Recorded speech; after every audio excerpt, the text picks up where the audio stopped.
Hello, and welcome to Rajai Media. This is History Notes. History Notes celebrate lesser-known figures who have made equally important contributions to society. We are dedicated to bring you engaging and informative content, recognizing people, places, and events that have shaped our world. Without further ado, I present to you History Notes. Today, I would like to highlight Percy Julian, an accomplished chemist who developed processes for various treatments through the use of medicinal plants, which greatly contributed to the improvement of health for many people. You see, Percy Julian is known as the forgotten genius. Percy's innovations were developed many years ago, and the treatments which use and rely on his innovations and processes are commonplace today.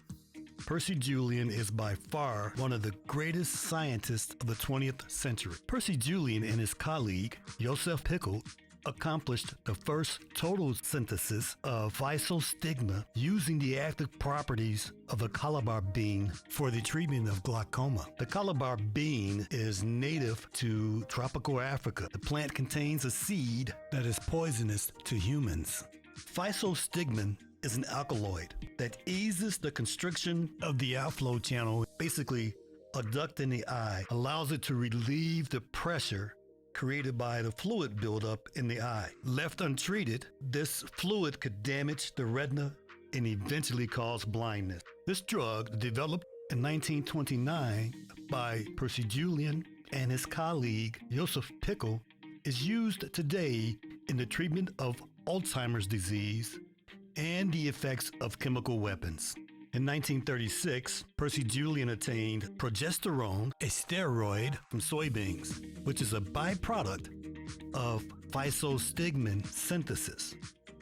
Progesterone is used to synthesize certain sex hormones, including female sex hormone important to helping pregnant women avoid miscarriage. In 1948, Percy Julian developed the basis for synthesizing cortisone in vast quantities from abundant plant sources, making them affordable to mass produce. So you see, Percy Julian ingeniously developed innovative processes for converting large quantity of plant-based compounds into bulk. Before his innovation and his processes, to produce bulk quantities was virtually impossible. By 1954, Percy Julian was able to receive funding to build manufacturing plants in Mexico as well as in the western suburbs of Chicago. Julian was particularly interested in the sex hormone progesterone, which was important to treating problems, pregnancies, and was later used in birth control pills and treatment for certain types of cancer. Previously, female hormones were made from cholesterol extracted in very limited quantities from the brains and spinal cords of cattle, but if soy steroids could be extracted and then converted into progesterone, the therapeutic hormone could be produced on a large scale. Percy Julian was born in an era where many African Americans faced prejudice in virtually all aspects of life, not at least in the scientific world. Percy, one of 6 children, was born in Montgomery, Alabama. His father was a mail clerk for the railroad, and his mother was a school teacher.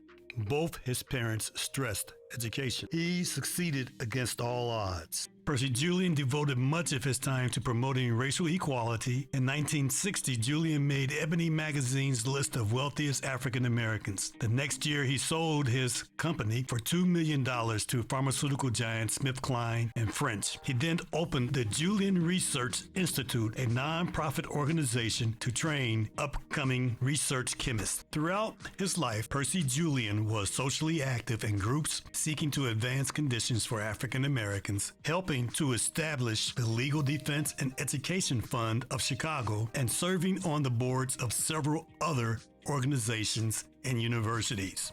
Percy Julian continued to receive honors even after his death in 1975. He was inducted into the National Inventors Hall of Fame in 2014. His methods are still in use today, and derivatives of the products he synthesized are continuing to transform medical treatment for people worldwide. His success in making hormones from plants stands out in the history of medicine and improved the lives of many people throughout the world.